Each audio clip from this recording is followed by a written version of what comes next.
Hey, what's going on, everybody? It's Sam Rodriguez and Conor Shepard with you here on Money and Stuff, episode 12.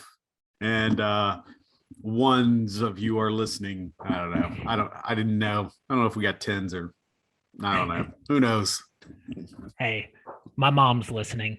You know what? I'm assuming there are people gathered around computer screens listening on friends' computers, phones. Yeah.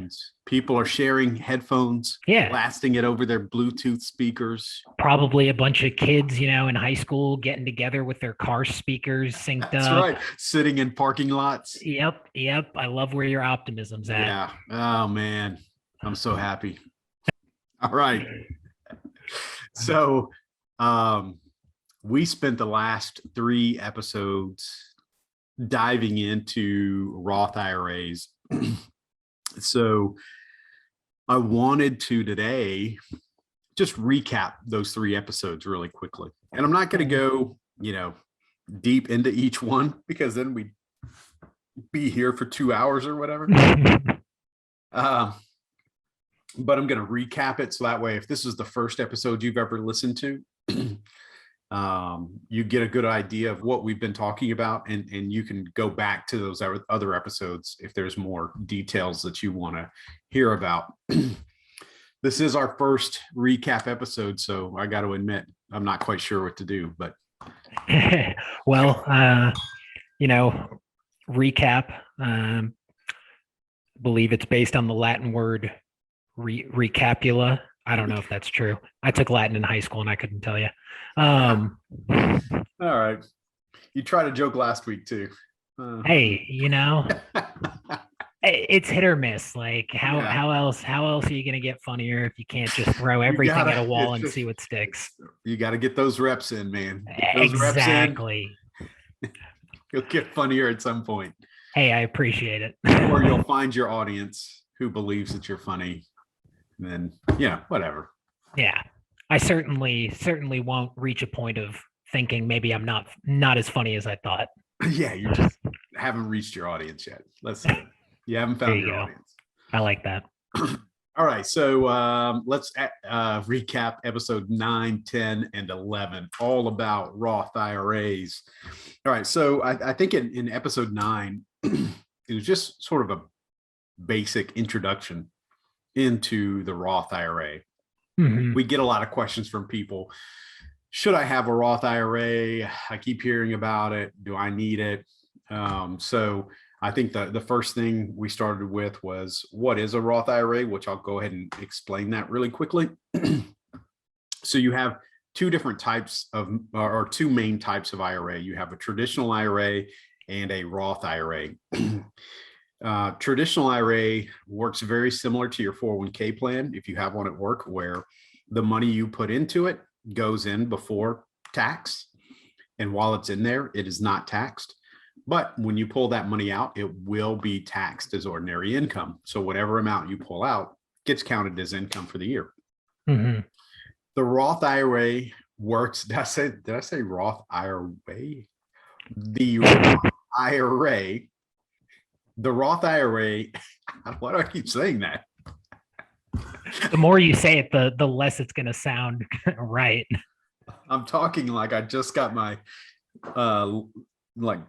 mouth numbed at the dentist office. The Roth IRA works now I don't remember what I was saying. I think you were saying the Roth IRA works kind of in the opposite direction of the traditional in terms of how it's taxed. Yeah, pretty much. Right. So the Roth IRA, you're going to pay taxes on it in that year. So you're not going to get and I don't mean you're going to be taxed because you put money in a Roth IRA. I just mean you got paid your income. That income is going to be taxed. You're going to receive no tax benefit for putting money into your Roth IRA. But the major benefit to the Roth IRA is that when you pull that money out, not only is the money that you put into it going to be tax-free, but also all the growth that you accumulate along the way will also be tax-free. Mm-hmm. So it is a potentially huge tax benefit to you when you start using this money in retirement. So why is that important? is it's important because you want to have tax diversification in retirement. Why is tax diversification important? It is important so that way you have tax control or more control over your taxes in retirement, right? Taxes are an expense and you want to lower that expense. And so what having tax diversification allows you to do is to decide where your money is going to come from, or in what, why can't I talk? In what proportions that money is going to come from. You know, how much of it's going to be taxable, how much of it is only going to be taxed on gains, how much is going to be tax-free. And these things can put you in a very favorable tax position. So that way you get to keep more of your money. So a Roth IRA is a fantastic tool to help you control your taxes later on in retirement. Mm-hmm. Who's allowed to do a Roth IRA? There is an income limit where if you cross these thresholds in your modified adjusted gross income, you are not allowed to contribute to a Roth IRA. So for single filers, that is $140,000. And for married filing jointly, that is $208,000. So fairly high incomes. But if you do cross those thresholds, you may not be able to put money into a Roth IRA. I will say, if you are in a low tax bracket today, so if you're in a 10 or 12% tax bracket, you should look at a Roth IRA before you look at a traditional IRA. The reason is, yes, putting money into your traditional IRA right now might save you 10 or 12% in taxes, right?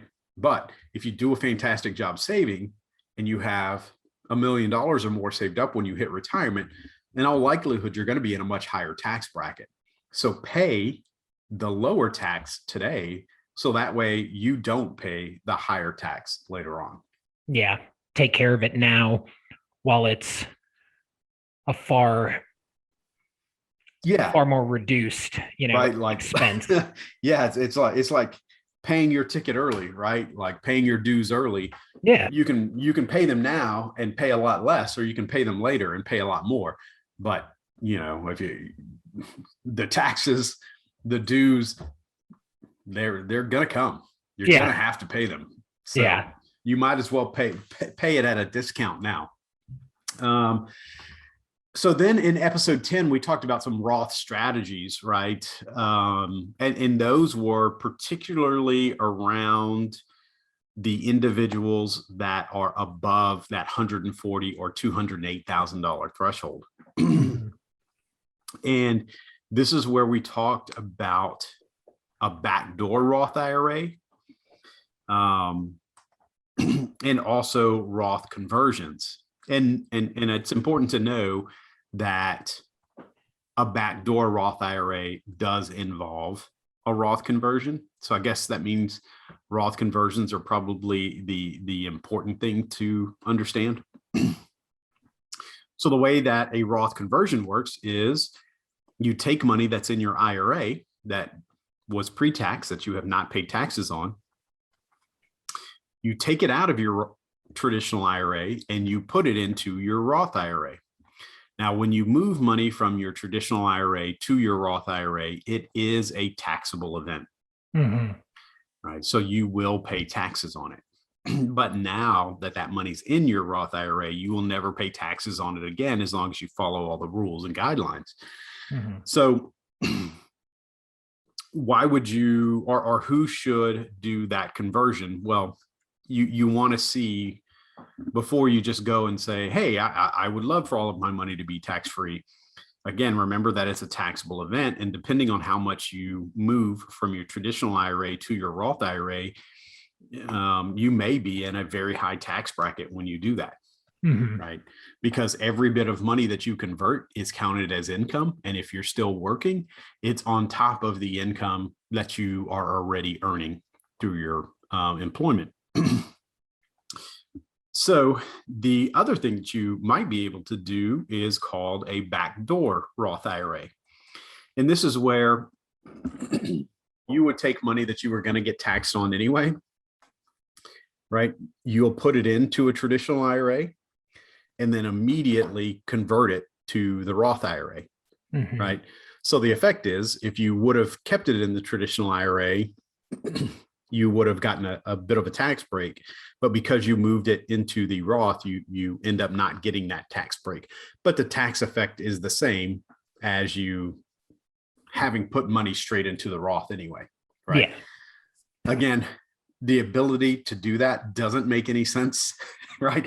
If the IRS is gonna allow you to do that, I don't understand why they have income limits to begin with, but it's within the rules right now. You're allowed to do it. Hey, if they're going to allow you to do it, this is one way that you can still get money into a Roth IRA, even though you pay or even though you have a much higher income or a higher income than what those thresholds allow. The other option that may be a much easier option for you to get money into a Roth, a lot of 401ks offer a Roth 401k now. The great thing about the Roth 401k is there are no income limitations. So check with your 401k provider and see if they offer a Roth 401k. If that's the case, all you've got to do is go online or call up your 401k provider and start diverting money to the Roth portion of the 401k. You don't have to worry about income limitations at all. You don't have to do any kind of conversions. You're just allowed to do it. It's probably the easiest way to get that done. But like you said, that is something that you'll need to talk to your 401k provider to figure out. I mean, you can talk to a lot of other people, I guess, but I don't know that they're going to know. Your 401k provider is probably going to be the person that you need to talk to. Yeah. Fair enough. Fair enough. I'm also wearing suit pants today, which is I haven't had to do in quite a while, which is uncomfortable. Getting too used to sweatpants and basketball shorts. Is that it? Pants, basketball shorts, whatever. So in episode 11, we talked about the mega backdoor Roth IRA. Yeah, big dog backdoor Roth IRA. The way too long of a name, Roth IRA. Yeah. I don't know if they were like marketing minds that came together and were like, we really need to make this sound awesome. I wouldn't be surprised. I mean, yeah, I mean, you put the word mega on anything, it's probably going to spice up. Yeah. I was thinking of Transformers and Megatron. Like at first his name was just Tron. And they were like, I mean, that's okay. Yeah. What if we called him Megatron? Yeah. All right. Enough of us entertaining ourselves. All right. So the mega backdoor Roth IRA. What I forgot to mention earlier is that there are also contribution limits to the Roth IRA. So if you're contributing money straight to an IRA or Roth IRA, whether you're doing a backdoor Roth or whether you're just contributing straight to a Roth, you are limited to $6,000 of contribution as an individual. You get an extra $1,000 if you are 50 or older, so total of $7,000. But that's the most you can do per year. A mega backdoor Roth IRA allows you to do much, much more. So there is a $58,000 limit in terms of total amount that's allowed to go into your company 401k plan, right? Now you might be saying 58,000, I can only put in 19.5.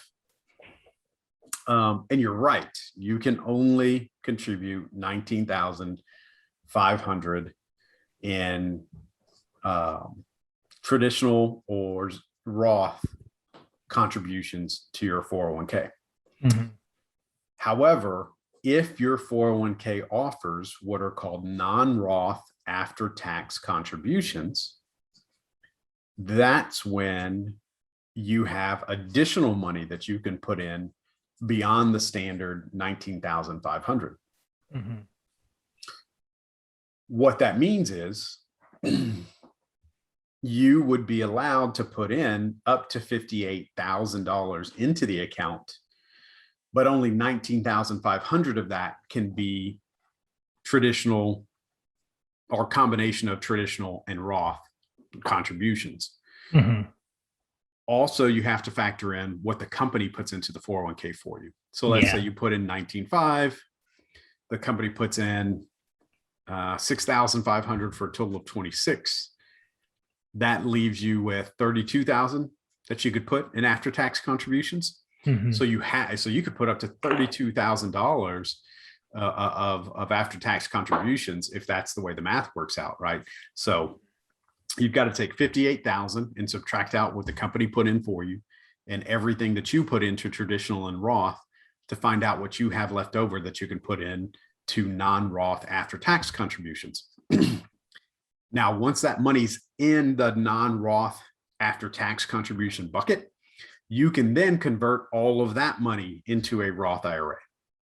And thus, you've done a mega backdoor Roth IRA. Mega backdoor Roth IRA. That's actually on the table in some of the tax proposals that are out right now of getting rid of the ability to do that. Yeah. I think I was reading about that. So is it like backdoor Roth IRAs collectively, or are they saying just that mega backdoor Roth? They're kind of all on the table right now. There's a lot when it comes to some of these strategies that are on the table right now, right? So just like I said, it doesn't make sense that they have those thresholds, but still allow you to do a backdoor Roth IRA. Mhm. Sometime, every once in a while, the government realizes how silly they're being and decide to fix that mistake. But instead of saying anybody can contribute, they're like, okay, we got to figure out how to shut this down. And so it could be that they only shut down one of them and leave the other open. I don't know. We'll see. So would you say that means, people who, after talking to their 401k provider, after maybe talking to their CPA, but people who it looks like that backdoor is a good option or a possible option, is it something that they should probably try to get done as soon as possible, since it looks like removing that option is potentially on the table? Yes. Yeah. So short answer is yes. Anytime there's these workarounds, you got to know that these loopholes close at some point in time. Yeah. Right. Now, that doesn't mean, hey, do this because it's going to go away. But it does mean, hey, if it makes sense, while it's still open, get it done. Take advantage while you can. By no means does that mean just anybody should do it.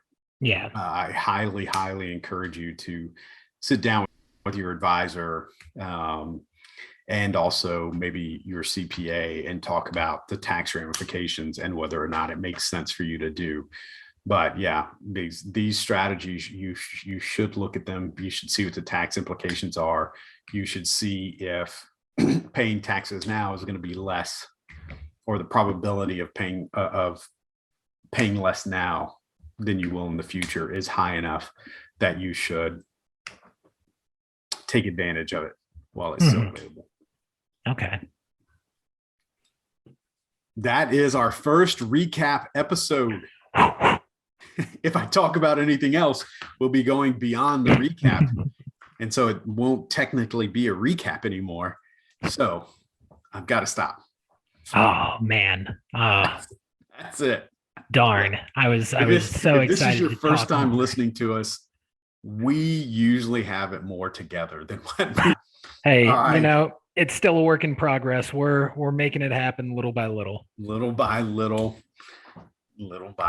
Yeah.